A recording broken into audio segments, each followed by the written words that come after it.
एक बतैले से पहले प्रकाशित वाक्य प्रकाश जौन की नेपाली में प्रकाश के 20 अध्याय ओकर हमन के 11 पद से लेके 15 पद के देखे के। प्रकाश के पुस्तक सुनते, प्रकाशित वाक्य के पुस्तक सुनते केहू के धड़कन बढ़ जाला, केहू घबरा जाला, केहू डेरा जाला। डेराइल आवश्यकता बा, काहे से कि प्रभु के वचन हो, काहे से कि प्रकाशित वाक्य के पुस्तक के, प्रकाश के पुस्तक के ज्यादा समझ हमन के अंदर नहीं बा। प्रभु कितना बात हमन के मानव जाति भैले के कारण है, हमन के दिमाग सीमित भैले के कारण कितना बात हमन से छुपैले बाटे कि हमरे जब जाने के तो बात हमरे ग्रहण नहीं कर पाए के। बहुत बड़ा बड़ा सत्यता जौन की परमेश्वर हमन से छुपैले बाटे और एक दिन स्पष्ट हो सब कुछ जब हमरे प्रभु के सामने खड़ा हो तब। तो यह वचन में गए से पहले आप सबके हम कुछ बात बताओ चाहती। आजकल संसार में भरना है, लेकिन विश्वासी लोग भी जे भाई केहू भी हर एक व्यक्ति ओकर पाप से परमेश्वर के सामने से, परमेश्वर के दृष्टि से कब्बो बच नहीं पाई। जब हमारे पुराना नियम देखा जाला, पुजारी से लेके राजा तकल, राजा से लेके आगम वक्ता तकल, जे भी परमेश्वर के चुनल जन लोग रहले, चुनल जन से लेके जौन आम आदमी इजराइल के लोग रहले, वो सब भी का भइल रहले, न्याय में पड़ल रहले। वो सबके पाप के पर्दाफाश भइले, परमेश्वर बारंबार पर्दाफाश कैले। जे पाप में जीवन जियत रहे वो सबके पर्दाफाश परमेश्वर कैले और कितने लोग के वही समय में का भइल, न्याय मिलल और शारीरिक रूप से का भइले, मर गए। कारण एक ही रहे, उन्होंने पसंद के पाप। जब हमारे बाइबल में देखा जाला तब सबसे शक्तिशाली व्यक्ति के रहल बाइबल में, सैमसन।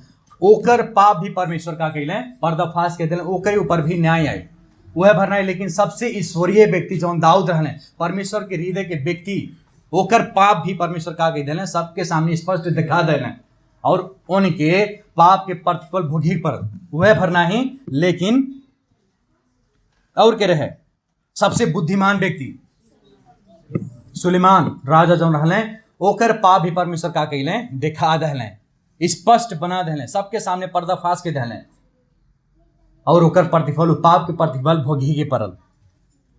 लेकिन समस्या का बा, जब हमारे पाप के जाला, जब हमारी गलती कर जाला, हमरे स्वीकार करे को हम में नहीं बा, वो गलती हमार बा, हम गलती कैली बाटी कह के हमन के अंदर वो हिम्मत नहीं बा। दूसरे के दोष लगावत, क्रीम पाउडर लगावत तो के का करे, पाप के हमरे ढांपे के कोशिश करेंगे। लेकिन परमेश्वर की नजर एक एक प्राणी के ऊपर बा, सब कुछ परमेश्वर देख रहा बाटे। लेकिन प्रश्न यहाँ वाला, जैसे आदम हवा पाप, जब परमेश्वर पूछले आदम से का कहले, का कहलस आदम, वो अपन पाप के स्वीकार नहीं करे, लेकिन अपने मेहरारू के ऊपर का कहले, दोष लगेले। जवन पत्नी, जवन स्त्री तो हमें बना के देला, परमेश्वर के भी दोष और अपने पत्नी के भी दोष। पत्नी जब हवा से जब पूछते हैं, जवन हम तो कुछ नहीं बा, हम कुछ नहीं करें, लेकिन आओ शैतान आके हमें का केलस, भरमा दहलस। वैसे हमारे भी, हम भी, आप भी कितनों समय में हमारे अपने पाप के स्वीकार नहीं के जाला, अपने पाप के स्वीकार कैले वजाय हमारे दूसरे के ऊपर दोष डाल जाला, लीप पोत के का के जाला, पाप की कैसो न कैसो हम लुकवा देते। बहुत बढ़िया जी, दादा हो दादा हो पर की बा, स्वर्ग से के देखा था आप सबके, परमेश्वर देखा था। लेकिन कब तक, प्रश्न यही बा, कब तक हमारे अपने पाप के लुकवाइले रहे के, कई महीने तक अपने पाप के हमारे लुकवा रख सकल जाला, कितना दिन तक हमारे अपने पाप के लुकवा के रख सकल जाला। गंती 32 अध्याय के 23 पद में लिखल बा कि तोहार पाप तोहें खोजत आई। भलबेस तू अंधकार कोठरी में जौन पाप करत बाटा, भलबेस अपन है मन में, अपन विचार में, अपन दिमाग में, तो जौन भी पाप करत बाटा, चर्च में नहीं रह के जब साथी संगरियन के बीच में हम जाती, पता नहीं का करत बाटी, जौन भी पाप हम करत बाटी, प्रभु के वचन पता होता, अरे रुका, करा जौन करे बा, लेकिन तुहार पाप तोहें खोजत आए, तोहें पकड़ ले, ओकर प्रतिफल तोहें भोगे के परी। बाइबल स्पष्ट रूप में बतावता, स्पष्ट रूप में प्रभु हमन के दे देले बाटे। समस्या ये भी है, आजकल के संसार में विश्वासी लोग ऐसे जियल हैं कि न्याय अब बटले नहीं बा। मनुष्य जाति ऐसा तरीका से जियत बाटे कि परमेश्वर बटले नहीं बाटे, केहू हमन के ऊपर, हमसे ऊपर केहू बटले नहीं बा। ई तरीका के जीवन जियत हैं। लेकिन आज के ये खंड प्रकाशित वाक्य प्रकाश के पुस्तक 20 अध्याय के 11 से लेकर 15 पद हमन के चेतावनी देला के होशियार रहा, परमेश्वर के न्याय के सत्यता के बारे में होशियार रहा, जागल रहा, डरा। परमेश्वर न्याय करे वाला परमेश्वर होले, अंतिम न्याय में परे वाला बाटा तो हम पचन ई खंड बतावता। ई खंड यह बतावला उ दिन में हर एक जे भी अविश्वासी बा, जे भी पापी लोग बाटे, जे भी प्रभु यीशु मसीह के विश्वास नहीं कैले बा, जे भी प्रभु यीशु मसीह के तिरस्कार कैले बा, उ दिन हर एक प्राणी, हर एक व्यक्ति लोग प्रभु यीशु मसीह के सामने खड़ा हुए हैं और उनके काम के अनुसार के न्याय होए वाला बा। ये बाइबल खंड बता रहल बा, ये वचन बता रहल बा, उनके चेतावनी दे रहल बा। यही नाते आप सब भी होशियार रहल जा। कौन चीज से? परमेश्वर के न्याय के सत्यता के विषय में। आज यह मुख्य विषय हमारे यहाँ देखे के। प्रकाश 20 अध्याय के 11 से लेकर 15 तक एक ही बात यूहन्ना बता रहल बाटे कि परमेश्वर के न्याय के सत्यता के बारे में कह रहा होशियार रहा। परमेश्वर के न्याय के सत्यता के विषय में तो हम पसंद कर रहा जागल रहा, होशियार रहा, खबरदार रहा कि परमेश्वर न्याय करे वाला परमेश्वर होने। कौन कौन चीज से हमरे, कौन कौन सत्यता से हमरे होशियार रहेगा? तब 3 ठो सत्यता हम आप सबके बीच में बताई जाती हैं। पहला सत्यता हमारे देखेंगे कि परमेश्वर के न्याय सिद्ध बा। परमेश्वर के न्याय सिद्ध बा। हमें गैली से पहले आवाज हम पढ़ा थी और आप सब ध्यान से सुनना चाहिए। प्रकाश 20 अध्याय के 11 से लेकर 15 पद हम नेपाली में पढ़ा थी, हो सकला हम भोजपुरी में ही पढ़ दें, आप सबके बुझने में और सहायता हुई। 11 पद में यूहन्ना दर्शन पहले बाटे लिखत बाटे, तब हम यानी कि यूहन्ना एक ठू बहुत बड़ा उज्जर सिंहासन और ओह पे विराजमान जे बा ओके हम देखली बतावत हैं यूहन्ना। जैसे कि यशायाह देखले रहले परमेश्वर के, प्रभु यीशु मसीह के, और ई लिखत बाटे यूहन्ना बतावत बाटे उनके सामने से पृथ्वी आकाश भाग गई। और यो बतावत है पृथ्वी आकाश के लिए कौनो भी जगह नहीं मिलल। 12 पद में लिखत है, हम बड़ा छोट सब मृतक लोग के सिंहासन के सामने खड़ा भइल देखली। और बतावत है लिखत है, ध्यान से सुनल जाए, और पुस्तक खोलाई। अब हमारे गीतियों गावल के कहा था यूहन्ना पुस्तक खोलाई। फिर कहा बटे एक ठू और पुस्तक खोलाई जवन की जीवन के पुस्तक हो, और वो पुस्तक में लिखल मुताबिक उन्हन के काम के अनुसार मृतक लोग के यानी कि अविश्वासी लोग के इंसाफ भइल। बताओ थे यूहन्ना। फिर 13 पद में, समुद्र में भइल जितना भी मृतक रहले उ समुद्र का कहलेस दे दहलस, उगल दहलस। और बाद में फिर लिखते हैं, और मृत्यु और पताल में जितना भी मृतक रहले उ सब उगल दहलस। फिर यहाँ लिखत है, तिनीहरू उन्हें पचन अपने अपने काम के अनुसार इंसाफ पहले भइल। 14 पद में, मृतक और पताल अग्निकुंड में फेंका गई। ये अग्निकुंड दूसर मृत्यु हो बतावत है यूहन्ना। जेकर नाम सुना जा ध्यान से, 15 पद में बतावत है, जेकर नाम जीवन के पुस्तक में नाई बा, जेकर नाम जीवन के पुस्तक में लिखल नाई मिली, वो दिन हमेशा हमेशा के लिए अग्निकुंड में फेंका जाए। वो दिन हमेशा हमेशा के लिए अनंत नरक में फेंका जाए। यूहन्ना बता रहल बाटे। आमीन। वचन पढ़ाए और सुनाए में आशीष मिले। यहाँ से यूहन्ना एक ही बात के बतावत है कि विश्वासी लोग परमेश्वर के न्याय के सत्यता के विषय में होशियार रहा, जागल रहा। कौन कौन सत्यता हो? पहले सत्यता हमारे देखेंगे कि परमेश्वर के न्याय का बा सिद्ध बा। पद 11 में देखल जा, यूहन्ना बतावत हैं कि हम देखली का देखली एक ठो बड़ा सिंहासन, उज्जर सिंहासन के देखली, और ओपे जे विराजमान बा उनके हम देखली। जैसे यशायाह देखले रहले 6 अध्याय में, जब परमेश्वर के देखले, प्रभु यीशु मसीह देखले, अपने घुटना पे गिर गए, पवित्र पवित्र पवित्र परमेश्वर कह के चिल्लाए लगे, रोए लगले, इतना पवित्र बाटे परमेश्वर, न्याय करता परमेश्वर, न्याय करे वाला परमेश्वर होले। उनके न्याय में कौनो भी घटी कमी ना बे। यही नाते हम कहा थी सिद्ध बा, कौनो भी घटी कमी ना बा परमेश्वर के न्याय में। उ पूर्ण न्याय करे वाला परमेश्वर होले, तनिक भर भी गलती नहीं बा परमेश्वर के न्याय में। ये बात की यूहन्ना यहाँ बता रहा बाटे।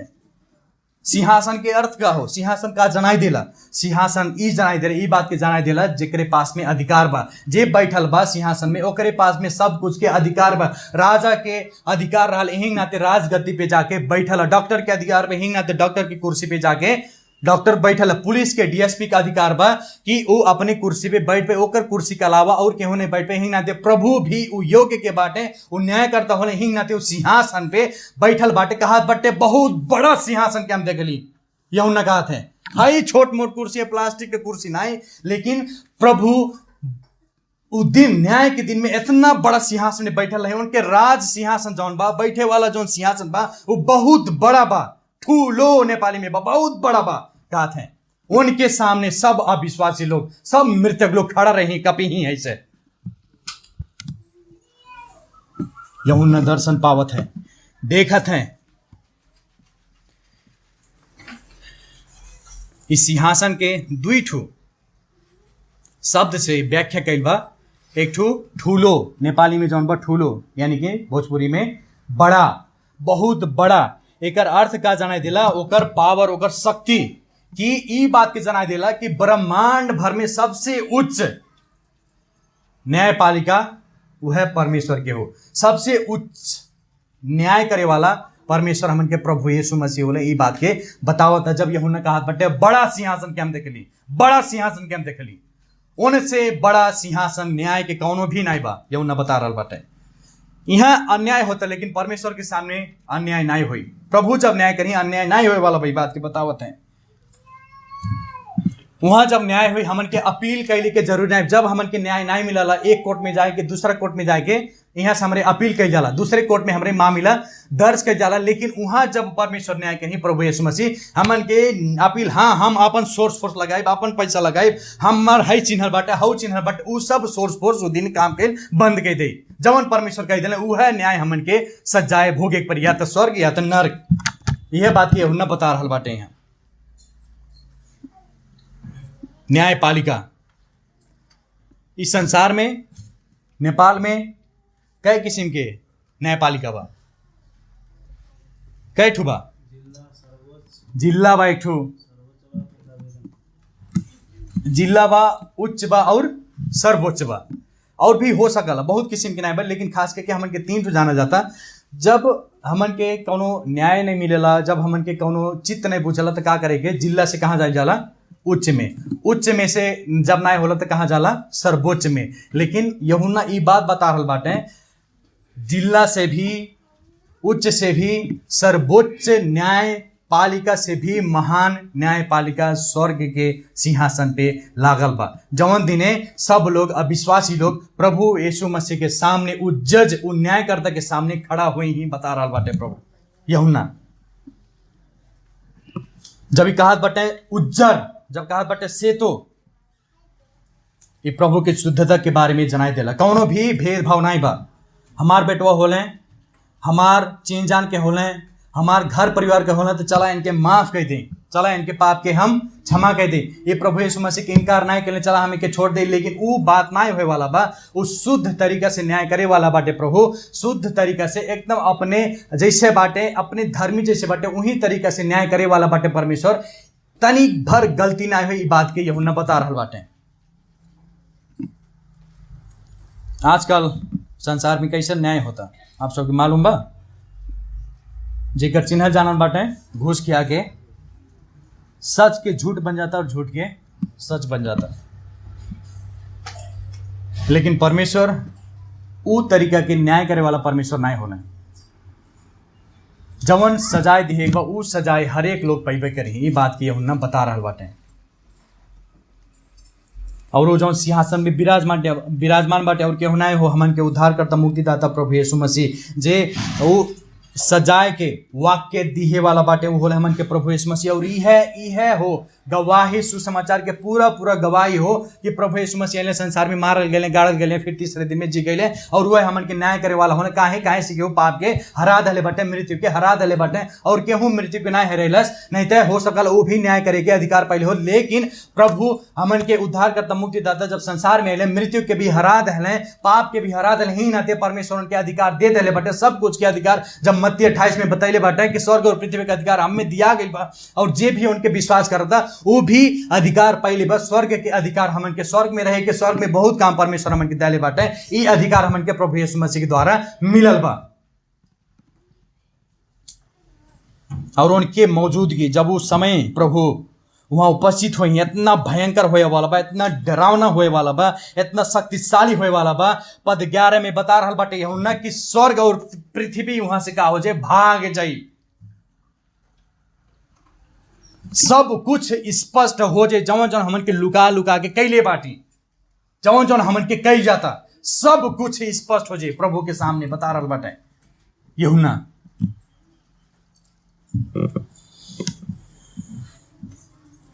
ये बात के हमन के जाने का आवश्यकता बा प्रिय लोग, कि प्रभु सब कुछ जाने वाला प्रभु हो रहे। एक नते कौनो भी बहाना उ दिन नहीं चली, एक नते कौनो भी नाटक, कौनो भी ढोंगपन, कौनो भी बहाना उ दिन में चले वाला नहीं बा। कौनो भी वस्तु प्रभु के सामने से लुकाए नहीं रही, सब कुछ स्पष्ट हो जाए उ दिन। ये बात के बता रहा बाटे। एक नाते आप सबसे हमारा अनुरोध बा, विनती बा प्रिय लोग, हमारे अपने पाप में नहीं लुकाई जा, लेकिन हमारे प्रभु यीशु ख्रिस्ट के रगत में लुकाई जा, उनके काल्वरी क्रूस पे जाके लुकाई जा, जहां परमेश्वर के सारा क्रोध का भइल शांत भइल, जहां परमेश्वर के सारा न्याय प्रभु यीशु मसीह के ऊपर पड़ल। एक नाते यदि हमारे पाप में जीवन जिया जाता तो समझ लिया जा हमारे विश्वासी नहीं हो जाला।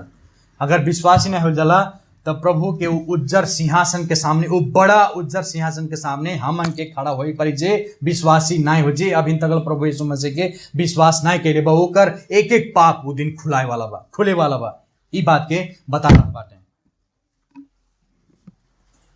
जब हमारे प्रभु के पास में जाके, जब हमारे प्रभु के विश्वास करेंगे, और अवश्य प्रभु हमन के परमेश्वर के भयानक न्याय से बचाए वाला बाटे। पहला सत्यता हमन के देखल गया परमेश्वर के न्याय के बारे में, और दूसरा सत्यता हमन के देखेंगे कि परमेश्वर के न्याय निष्पक्ष बा। परमेश्वर के न्याय निष्पक्ष बा। जब हमारे 12 से 13 पद में देखेंगे, निष्पक्ष के अर्थ का हो, निष्पक्ष के अर्थ का हो, पक्षपात न करे वाला, भेदभाव न करे वाला, वो तरीका के न्याय परमेश्वर प्रभु यीशु मसीह करे वाला बाटे। पद 12 में देखा जाता है, 20 अध्याय के 12 पद में,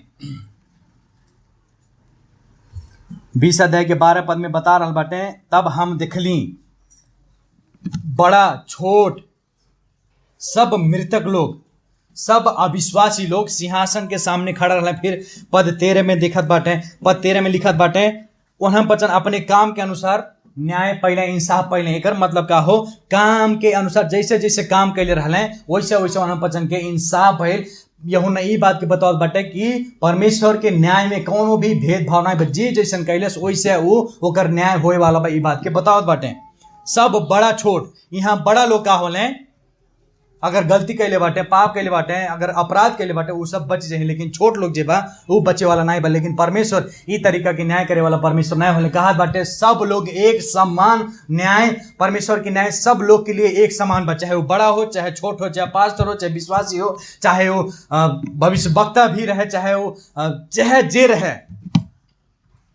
कहा था सब लोग एक बराबर के न्याय पे ही, परमेश्वर के न्याय में कौनो भी भेदभाव नहीं बा। ये बात की यूहन्ना बता रहल बाटे। लेकिन विश्वासिन के लिए एक खुशखबरी बा। बाइबल हमन के बतावला, जे भी प्रभु यीशु मसीह के विश्वास कैलस ओकर पाप के न्याय होए वाला नहीं बा। ई उज्जर सिंहासन के जो न्याय बा विश्वासिन के लिए नहीं, वही बात के समझल जाए। उज्जर सिंहासन, वो बड़ा उज्जर सिंहासन में जब जे खड़ा भइल बा उ सब मृतक लोग होले। मृतक लोग मतलब अविश्वासी लोग। यह खुशखबरी बा यूहन्ना 5:24 में बतावल है, जे भी प्रभु यीशु मसीह के विश्वास कैले उ मृत्यु से जीवन में पार हो गई बा। बात बतावत बाटे हमन के वो उज्जर सिंहासन के सामने खड़ा नहीं होई पर ई केवल अविश्वासी के लिए पर जे केहू प्रभु यीशु मसीह के विश्वास नहीं के लिए बा, जे केहू अभी भी अविश्वासी बन के फिरता, जे केहू चर्च में आवता अपने आप के विश्वासी करता लेकिन सचमुच में ओकर उद्धार मुक्ति नहीं बैठ बा, ओकरे लिए हो ई न्याय। वह व्यक्ति ई उज्जर बड़ा उज्जर सिंहासन के सामने पड़े वाला बा, तो भयंकर न्याय में।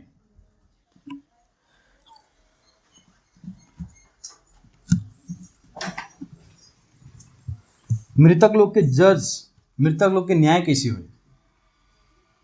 यूहन्ना कहत बटे मरल लोग रहले हम देखत ही परमेश्वर के सिंहासन के सामने। कैसे संभव बा?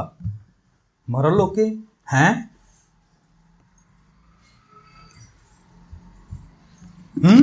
ई का बताओ थे यूहन्ना। मरल लोग के हम सिंहासन के सामने देख ली का हो? कहीं यूहन्ना के दिमाग खराब नहीं हो गई बा?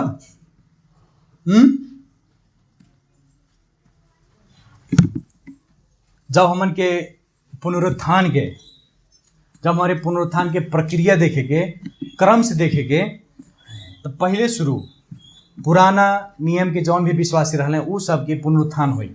ओकरे बाद में जब हमारे नए नियम में आवल जाला, नए नियम में जब देखा जाला, जब प्रभु यीशु मसीह कब्र में गइल बाटे, कब्र में जाके जब जियल बाटे, पुनरुत्थान भइल बाटे, वही सब मत्ती के पुस्तक में का लिखल बा, कितने मृतक लोग का भइले जी गइले, कितने विश्वासी लोग के नहीं, कितने मृतक लोग नहीं जौन मरल रहले प्रभु यीशु मसीह के खातिर उ सब का भइले जी गइले। कितने विश्वासी लोग जब प्रभु यीशु मसीह के पुनरुत्थान भइल उही समय में कितने लोग पुनरुत्थान हो गइल बाटे।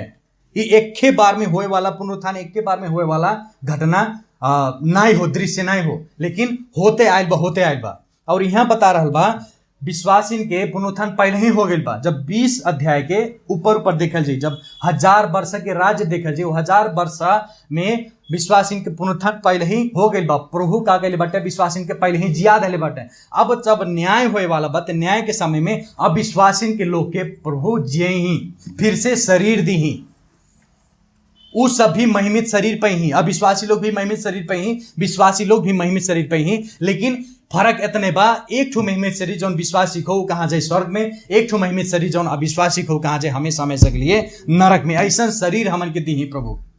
लेकिन यहाँ कहा थे अविश्वासी लोग के देखली हम, मृतक लोग के देखली हम, जे सिंहासन के सामने खड़ा रहल। ऐसे फर्क नहीं पड़ी प्रिय लोग के कौन तरीका से मरा था, ऐसे फर्क नहीं पड़ी केहू के लाशिया मिले या नहीं मिले, केहू के घर में केहू मृत्यु भइल बा, कैसे भइल, कहाँ भइल, केहू नदी में फेंका गल, केहू गड़ा गल, केहू गिद्ध कीड़ा मकोड़ा खा लें, ऐसे कुछ फर्क नहीं पड़े वाला बा। लेकिन प्रभु जब न्याय करही तो एक एक कण, शरीर के एक एक कण फिर से जुटही अपने शक्ति के द्वारा। ये अचम्म के सिद्धांत, ये अचम्म के सत्यता हो। प्रभु इस शरीर के फिर से जीवित बनाही, फिर अपने सिंहासन के सामने अविश्वासी लोग के बुलाई, तब ओकरे बाद में उन्हन के काम के अनुसार न्याय हुई,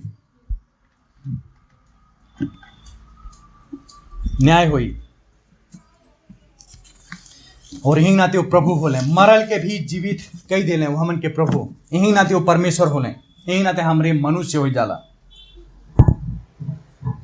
दुख के बात तो यही बा, कितने विश्वासी लोग अपने आप के विश्वासी तक घोषणा करे ले, लेकिन आत्मिक रूप से मरल बाटे, आत्मिक रूप से पूर्ण तरीका से मरल बाटे। अपने आप के जे जितना विश्वासी घोषणा करत बाटे, लेकिन फल देखे, उस सबके स्वभाव देखे, उस सबके काम के देखे विश्वासी नहीं होले, फलाना व्यक्ति विश्वासी नहीं होले। हम ये बात की गारंटी नहीं दे पाबी हैं जितने जनी बैठल बाटी, जितना जनी बैठल बाटी सब लोग स्वर्ग में जाई। सबसे दुख की बात यह बा, चर्च में अइले से, भजन भाव गईले से स्वर्ग में जाए वाला हमरे नाय बाटी। ई बात के अपने जहन में से निकाल ले जाए। जे कर नया जन्म भइल बा, जे के प्रभु परिवर्तन कई देले बाटे, जे सचमुच में प्रभु यीशु मसीह के उद्धार मुक्ति कई ले बा, उहे स्वर्ग में जाए वाला बा। नहीं थे ई उज्जर सिंहासन के सामने पड़े वाला बा, जेकर पाप के न्याय हुई। यहू नहीं बात के बता रहल बाटे। और हमें एक बात समझ में नहीं आवला, जब जवन व्यक्ति आत्मिक रूप से मरल बा, उ प्रभु के लिए हम जियत ही, हम करत ही कह के कैसी घोषणा कैसे कला, कैसी बता सकला। जब ओकर आत्मा परमेश्वर के पास में पहुंचबे नहीं करी, जब ओकर आत्मा परमेश्वर के लिए कोनो कामे के लायक नहीं बा, ओकर नया जन्म भइले नहीं बा, प्रभु के बदल ही नहीं बाटे, तो कैसी वो व्यक्ति फलाना व्यक्ति कैसे कह सकला हम प्रभु के लिए गावत बाटी, हम प्रभु के लिए नाचत बाटी, हम प्रभु से प्रार्थना, कुछ से नहीं कह, व्यर्थ में होता सब कुछ। वो परमेश्वर के सामने ग्रहण योग्य नहीं बा। काहे से कि अगर ग्रहण योग्य होई बा तो पहले सुर हमन के प्रभु यीशु मसीह के पास में आए पर, काहे से कि वह बतैले बाटे केहू भी पिता के पास में नहीं पहुंच पाए जब तक केकरे लग नहीं आई, हमरे लग, यानी कि यीशु मसीह लग नहीं आई। पद 13 में यहां मिलल बा, पद 13 में यहूं लिखल बाटे समुद्र, समुद्र में भइल भी मृतक लोग के का कहला, उगल दहला सु समुद्र। और फिर बतावत हैं यूहन्ना कि और मृतक और मृत्यु और पताल भी, ओह में जितने भी बाटे मृतक लोग ओके भी उगल दहली। पताल के मतलब का हो? पताल के मतलब नरक ही हो, जहां जब जे जवन अविश्वासी मरत। ध्यान सुना लीजिए, जवन अविश्वासी फिलहाल समय में, अविश्वासी विश्वासी की बात नहीं कर रही, अविश्वासी जे ना भी अविश्वासी बाटे, जौन भी अविश्वासी की मृत्यु होता वो फिलहाल कुछ समय के लिए ओकर आत्मा कहाँ जाता? पताल में।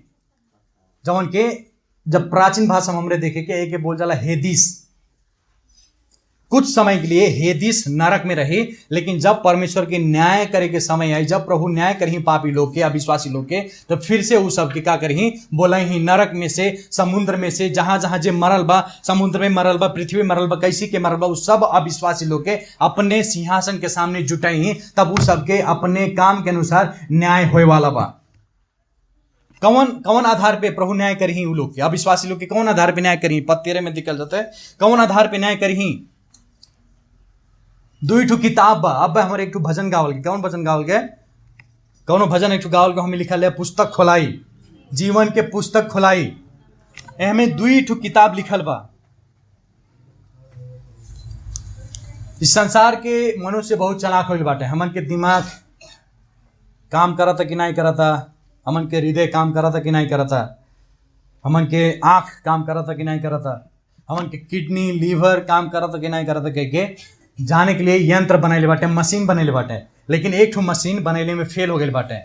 अगर बनैले होते सबके पर्दाफाश हो जात, लेकिन वो मशीन प्रभु यीशु मसीह के पास में बा। ऐसा मशीन बा प्रभु यीशु मसीह लग, जौन के विचार में, जौन दिमाग में हमारे सोचल जाता, केकरे प्रति का सोचल जाता, सब कुछ प्रभु यीशु मसीह के पास में एक मशीन बा। वो सब कुछ स्पष्ट बा। वो मशीन का हो, यही 13 पद में कहते हैं वो किताब हो। 2 किताब बा।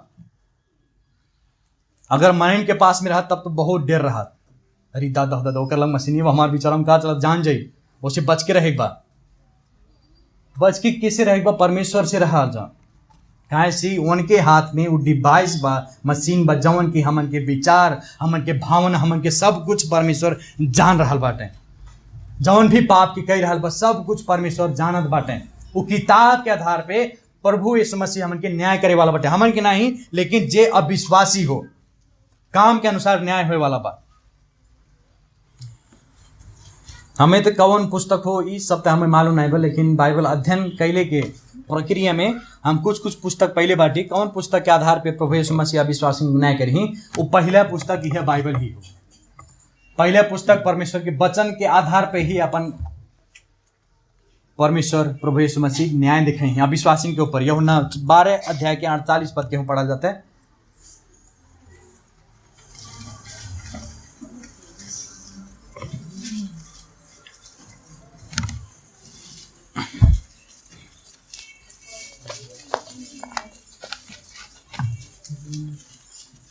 मला इनकार करने का मेरा वाणी ग्रहण ना करने के लिए एक जन न्यायाधीश था, तो वचन में ये बोले कि अंत को दिनवा इसको न्याय करना। देखा जा प्रभु बता रहा बाटे, यह जौन हम बोलले बाटी हमार वाणी के अनुसार, हमार वचन के अनुसार एक ठो न्यायाधीश बाटे। वो परमेश्वर प्रभु अपने आप का करही वचन के अनुसार का करे वाला बाटे, न्याय करे वाला। पहले पुस्तक ही हो। दूसरा पुस्तक का हो सकला? एक मृतक के पुस्तक हो सकला, स्वर्ग प्रभु के पास में। मृतक के पुस्तक जहाँ कि अविश्वासी लोग के नाम लिखाइल बा, अविश्वासी लोग के जीवन लिखाइल बा, जितना भी पाप कर बाटे सब कुछ लिखा जाता, सब कुछ लिखा जाता, प्रभु यीशु मसीह लिखा जात बाटे। वो किताब भी उस दिन में खुले वाला बा, प्रभु खोली ही और अविश्वास इनके वो किताब के अनुसार न्याय करे वाला बाटे। और तीसरा पुस्तक का हो सकल, यही में लिखल बा जीवन के पुस्तक, जो उनके प्रकाशित वाक्य के पुस्तक में 2 बार मिलल बा, 3 अध्याय के 5 पद में और 17 अध्याय के 8 पद में मिलल बा। जे केहू के जीवन के पुस्तक में नाम ना मिली, हमेशा हमेशा के लिए कहाँ फेंका जाए, अग्नि कुंड में फेंका जाए, नरक में फेंका जाए। ई कुल हो पुस्तक परमेश्वर प्रभु यीशु मसीह ई पुस्तक के अनुसार न्याय करे वाला बाटे। कौन आधार पे करही? अपने वचन के आधार पे। और अविश्वास इनके लिए एक पुस्तक लिखा गया बा, वो हमें सब कुछ लिखाइल बा, सब कुछ हमारी जितना भी कह जाता सब कुछ परमेश्वर लिखले बाटे। और वह पुस्तक खोलाई, वह पुस्तक दिखाई का कैले रहा संसार में जाके, और न्याय हुई।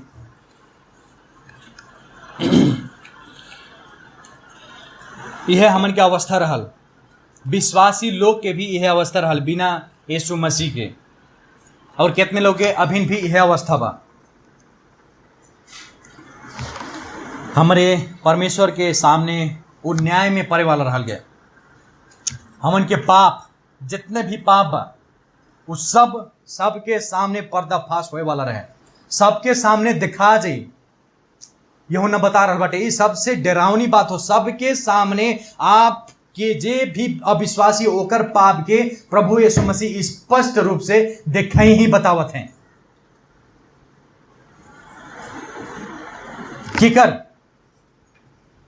अविश्वासी लोग के।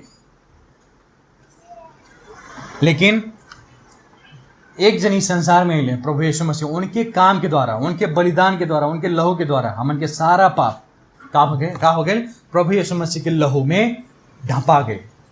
उनके लहू, उनके खून हमन के सारा पाप के का कैलस? ढांक लेलस। उनके खून सारा पाप के मिटा देलस।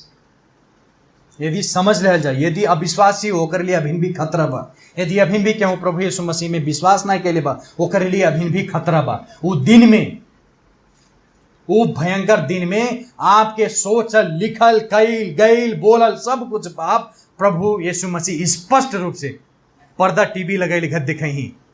कैसे खड़ा हो पाओ जाए? कि हो पाई खड़ा वो दिन में? छुपी के कहूं जगह मेरी सोचल जाए एक बार दिमाग से।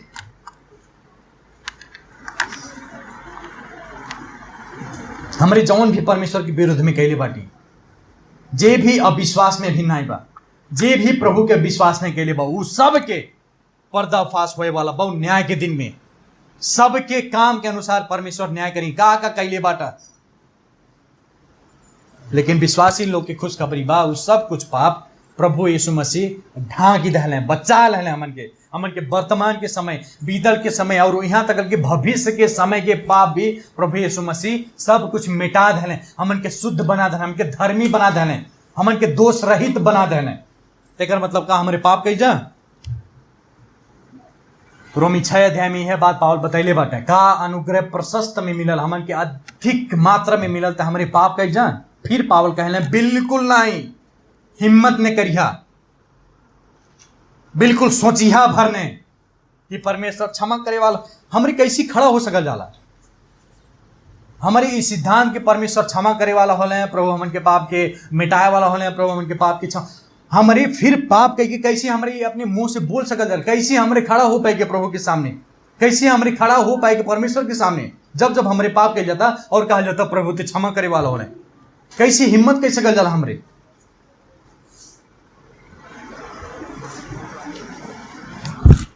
वह पाप ढांके के लिए प्रभु यीशु मसीह के मरे पड़ल, वह पाप के न्याय हमन के ऊपर वाला रहे, प्रभु यीशु मसीह अपने ऊपर उठा लेने। और हमरे कहा जाला अरे प्रभु यीशु हालका में हमरे लेल बटे, अरे प्रभु ते क्षमा करे वाला होला, परमेश्वर ते क्षमा करे। हाय कैसे हिम्मत होला हमन के परमेश्वर के विरुद्ध में पाप करे?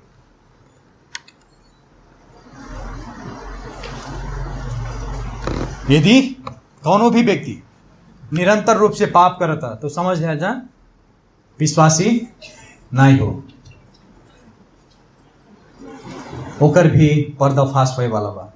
न्याय के दिन में उस सिंहासन के सामने जे प्रभु के इनकार नहीं कैले, जे प्रभु के तिरस्कार कैले बा, ओकर पाप के चिट्ठा खोले वाला बहुत दिन में। कितना भयंकर बात बा, कितना डरावनी बात बा। हमारे द्वि सत्यता के देखल गए, एक तो देखल गया कि परमेश्वर के सत्यता, परमेश्वर के न्याय का बा सिद्ध बा। दूसरा में हमन के देखल गया कि परमेश्वर के न्याय निष्पक्ष बा। और अंतिम में हमारे देखे के कि परमेश्वर के न्याय अपरिवर्तनीय बा। परमेश्वर के न्याय का वो बदले वाला नहीं बा। एक है हमारे 14 से लेके 15 पद में देखे के परमेश्वर के न्याय का नहीं बा, परिवर्तन होए वाला नहीं हो। परमेश्वर के न्याय बदले वाला न्याय नहीं हो, अब परिवर्तन बा, कब वो नहीं चेंज हो, कब वो नहीं बदली। ये बात की यूहन्ना बता रहा बाटे 14 और 15 पद में। 14 पद में खास करके देखा जाता है मृत्यु और पताल अग्नि कुंड में फेंका गए। अग्नि कुंड, फिर जब हमारे 15 पद में देखे फिर यहाँ अग्नि कुंड लिखल बा। और यह बात जौन बोल जाला हमन के बाइबल में जब देखल जाला तो स्पष्ट रूप में यह खंड में आके मिलला, जहां हम पहले बतैली कि जब अविश्वासी मरता तो कहाँ जाता, कुछ समय के लिए पताल में, जेके हेदिस बोल जाला।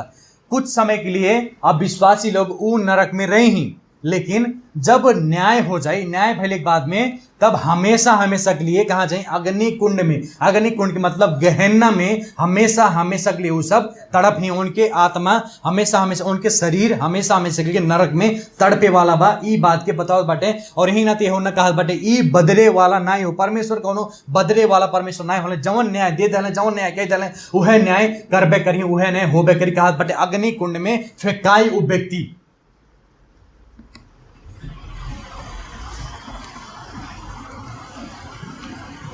जब पुराना नियम में हमारे देखे के, जब मूर्ति पूजक लोग अपने लइकन के भी बलिदान चढ़ावत रहने,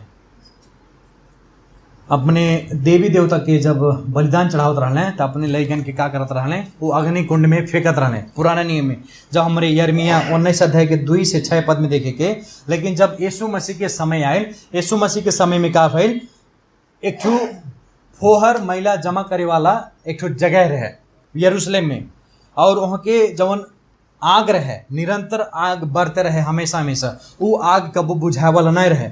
जहाँ हमन के गंध मिलत रहे, जहाँ हमेशा धुआं आवत रहे, जहाँ वो मांस खाए वाला मेघा जौन रहे, मांस खाए वाला मेघा क्यों देखले बा कि नहीं हमें इतना मालूम बा, वो मांस खाए वाला मेघा वो जगह पे रहत रहे। वैसन जगह पे का होत रहे, जौन भी अपराधी लोग रहे वो अपराधी लोग के शरीर वहाँ फेंकात रहे। फेंकैले के बाद में वहाँ हमेशा हमेशा का होता है, यह बात जनाई देला कि ऐसे यही तरीका के नरक भी बा। यही तरीका के प्रभु यीशु मसीह बता रहल बाटे, एहमे दर्शन दे रहल बाटे होना के कि यही के एग्जाम्पल में, यही उदाहरण में वो अग्नि कुंड भी बा, जहाँ के आग कब्बो नहीं बुझे वाला बा, जहाँ के कीड़ा कब्बो मरे वाला नहीं बा। बाइबल स्पष्ट रूप में बतावला। और हमेशा हमेशा दांत पिसे परी और चिल्लाए परी और रोए परी के अब विश्वासन के लिए। लेकिन विश्वासन के खुश के खबर ई बा कि प्रभु यीशु मसीह में जे केहू विश्वास के लिए बा, प्रभु यीशु मसीह जे केहू चुन ले बाटे, ऊ इस जगह पे कब्बो पुगे वाला नहीं बा। वो हमेशा हमेशा अनंत स्वर्ग में रहे। यह निश्चयता हमन के विश्वासन के पास में बा।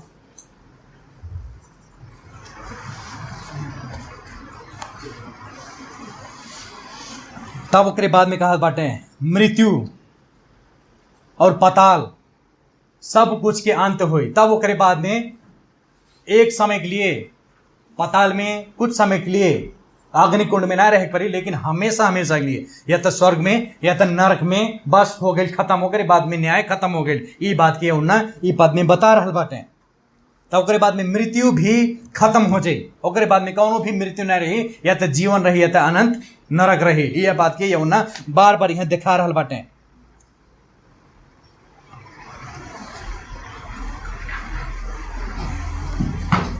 ओकरे बाद में कौनो मृत्यु नहीं बा, ओकरे बाद में कौनो हेदिस नहीं बा, ओकरे बाद में कौनो दूसरा मृत्यु नहीं बा। ओकरे बाद में या तो अनंत मृत्यु, यानी कि परमेश्वर से हमेशा हमेशा के लिए अलग रहे परी। वो अग्नि कुंड में यह बात के यूहन्ना बता रहल बाटे, जहाँ का करे परी, हमेशा हमेशा रोए के परी, जहाँ दांत पीछे के परी, चिल्लाए के परी, लेकिन मदद के लिए केहू नहीं आई। ऐसन भयानक नरक बा, ऐसन भयानक अग्निकुंड बा। ये कौनो कथा कहानी नहीं हो प्रिय लोग, ई सत्यता हो, बाइबल के वचन हो। जे भी प्रभु यीशु मसीह में विश्वास नहीं करे, जे भी प्रभु यीशु मसीह आए बा, वो हमेशा हमेशा अग्निकुंड में पड़े वाला बा। बाइबल यह बताओता स्पष्ट रूप से। यदि अग्निकुंड से बचल चाहल जाता, यदि वो अनंत नरक से बचल चाहल जाता, तो आज ही के दिन में प्रभु यीशु मसीह के चरण में आप सबके आए के पड़ी, प्रभु यीशु मसीह में विश्वास करे के पड़ी। ये धमकी नहीं हो, ये डरावत नहीं बटी, काहे से कि वचन ही हमन के डरवा वाला, यह सत्यता ही हमन के घबरा वाला। आप सबके हमरे रोए चाहिए, चिल्लाए चाहिए, प्रभु सचमुच में हम विश्वासी भइल बाटी के नहीं, पूछे के चाहिए एक दूसरे के साथ में, एक दूसरे से पूछे के चाहिए हम निश्चय भइल बाटी के नहीं, हमारा उद्धार मुक्ति भइल बा कि नहीं। ये बात के पूछे खाली चर्च में आके सेवा संगति भर कैले से उद्धार मुक्ति नहीं मिली। बात की स्पष्ट रूप से बुझ रहा, समझ रहा। जे केहूँ 10 वर्ष से होता, जे केहूँ 20 वर्ष से होता, ई निश्चयता में नहीं रहा हमारा स्वर्ग के टिकट कट गई बा, हम अब स्वर्ग में गए केहूँ नहीं रोक पाई, ई भ्रम में नहीं रहा। लेकिन एक दूसरे से पूछल जा, प्रभु से प्रार्थना कल जा, रोवल जा, चिल्लाए जा, हे प्रभु हमारा उद्धार मुक्ति भइल बा कि नहीं, हम स्वर्ग जाए लायक बाटी कि नहीं, कहीं हम नरक में जाए वाला तो नहीं बटी, कहीं हम परमेश्वर के अनंत न्याय में पड़े वाला तो नहीं बटी। ये बात के अपने आप से पूछल जा, परमेश्वर से पूछल जा, प्रार्थना कल जा। और अवश्य यदि हमन को उद्धार मुक्ति भइल बा, यदि प्रभु यीशु मसीह के विश्वास के लिए बाटी, तो हमारे हमेशा हमेशा परमेश्वर के उपस्थिति में रहेगा। यदि हमन को उद्धार मुक्ति नहीं भइल बा, तो हमन के हमेशा हमेशा परमेश्वर के उपस्थिति से अलग रहेगी। वो अनंत नरक में, अग्निकुंड में, जहाँ के आग कब्बो बुझाए वाला नहीं बा, जहाँ के पीड़ा कब्बो खत्म होए वाला नहीं बा, जहाँ की कीड़ा कब मरे वाला नहीं बाटे, उस जगह पे हमन के हमेशा हमेशा लिए परी के जे अविश्वास में बा, जे प्रभु यीशु मसीह के तिरस्कार कैले बा, जे के हो प्रभु यीशु मसीह के उद्धार मुक्ति के तुच्छ ठान ले बा, वो व्यक्ति और ओकर एक एक काम के हिसाब होई, एक एक पाप के परमेश्वर न्याय करे वाला होला वो दिन में।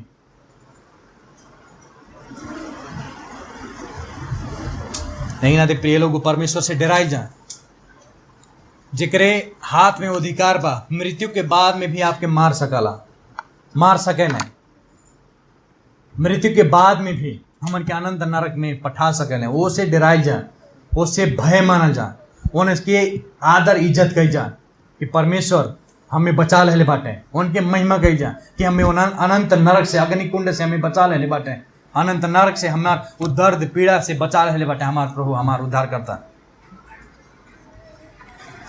तो यह आज हमारे देखल गए कि परमेश्वर के न्याय से हमारे का हो जा, परमेश्वर के न्याय के सत्यता से हमारे का हो बा, सचेत हो बा, हमन के होशियार हो बा। कौन कौन सत्यता हो हमन के होशियार हो बा कि परमेश्वर के न्याय का बा सिद्ध बा। दूसरा में हमारे देखल गया परमेश्वर के न्याय का बा निष्पक्ष बा। तीसरा में हमारे देखल गया कि परमेश्वर के न्याय अपरिवर्तनीय बा, कब्बो बदले वाला नहीं बा। एक आमा रहली जेकरे घर में आग लग गई रहे, आग लगले के समय में दौड़ल गईलिन अपने घर में गईलिन, जौन आवश्यकता सामान रहे ओके उठैलिन। उनके घर में भयंकर आग लागल बा, वो जौन उनके जरूरी सामान रहे ओके सामान उठैलिन, झोरा में भरलिन, का केलिन हमें इतना मालूम बा, लेकिन सब कुछ सामान लेके बाहरे आइलिन।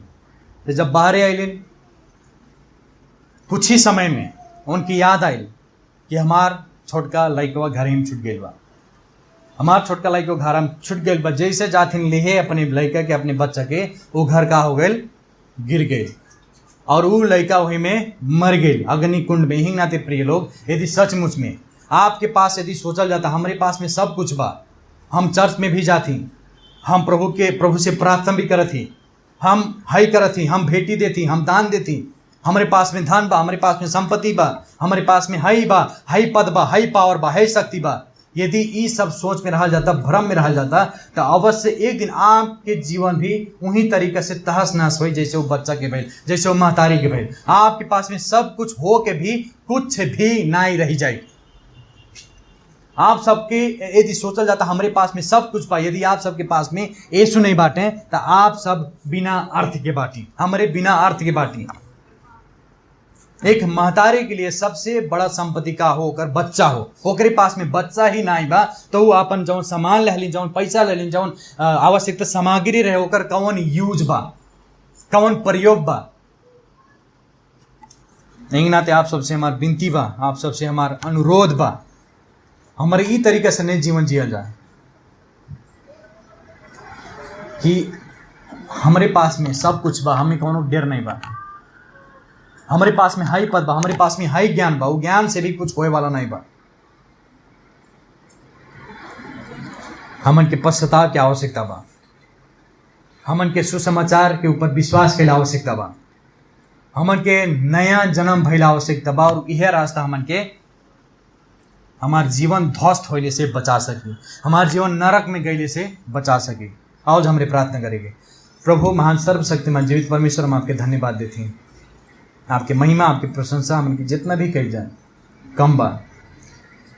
हम आपके धन्यवाद देते परमेश्वर कि हमन के लिए अपन एकमात्र पुत्र के संसार में पठा दिया गया कि प्रभु हमन के न्याय में नहीं पड़ल जा, जौन भयंकर जौन डरावना न्याय हमन अविश्वासी के ऊपर आए वाला बा।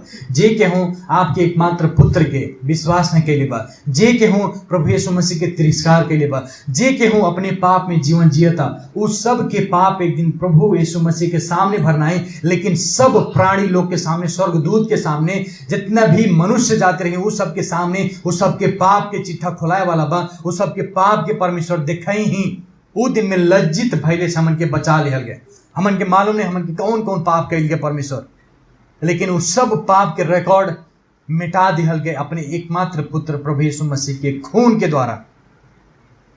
धन्यवाद देती परमेश्वर। हमारे भी अग्नि कुंड में जाए वाला रहल गए, हमारे भी अनंत नरक में जाए वाला रहल गए, लेकिन अपने एकमात्र पुत्र के द्वारा बचा लिहल गया। प्रभु धन्यवाद देते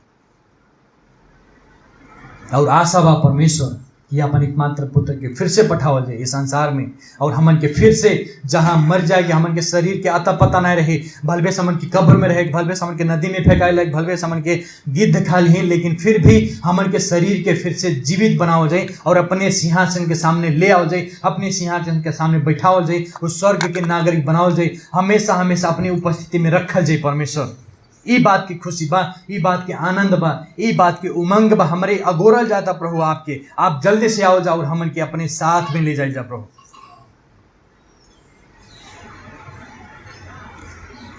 प्रभु अपने साथ में ले जाए जा। ये विनती और प्रार्थना उद्धार करता मोती दाता प्रभु यीशु मसीह नाम से मांगते हैं, आमीन।